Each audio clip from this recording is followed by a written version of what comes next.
La repentance. Introduction. Ce sujet fait partie des éléments essentiels de la doctrine de Jésus-Christ et revêt une grande importance, car il constitue une clé pour la vie des croyants.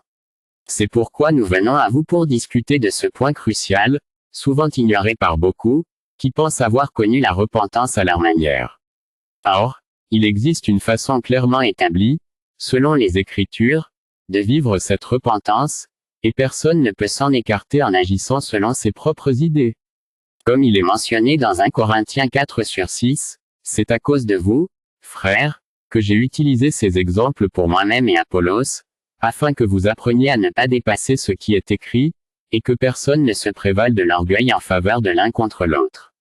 La repentance, étant ancrée dans les Écritures, doit être expliquée et appliquée conformément à celle-ci, car elle ne découle pas de la pensée humaine, mais de Dieu, comme l'indique 2 Timothée 3/16, toute écriture est inspirée de Dieu et utile pour enseigner, pour convaincre, pour corriger et pour instruire dans la justice.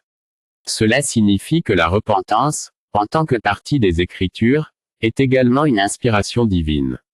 Ne pas agir selon les Écritures serait contredire la vertu de Dieu, c'est pourquoi nous souhaitons vous exposer ce sujet en conformité avec les Écritures, comme le souligne Proverbe 22h20-21, n'ai-je pas déjà pour toi mis par écrit des conseils et des réflexions pour t'enseigner des choses sûres, des paroles vraies, afin que tu puisses répondre avec des paroles justes à celui qui t'envoie. 1. Notion de compréhension. 1a. Signification de la repentance. 1b. Pourquoi la repentance? 1c. Comment se repentir? À travers ces points, nous allons explorer en profondeur notre enseignement sur la repentance, sans y mêler nos propres idées, conformément à ce qui est écrit dans Colossiens 2/8. Prenez garde que personne ne fasse de vous sa proie par la philosophie et par une vaine tromperie, s'appuyant sur la tradition des hommes, sur les rudiments du monde, et non sur Christ.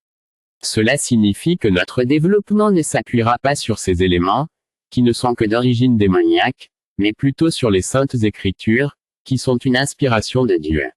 1a. Signification de la repentance. Partagez pour le développement de notre chaîne et suivez la suite de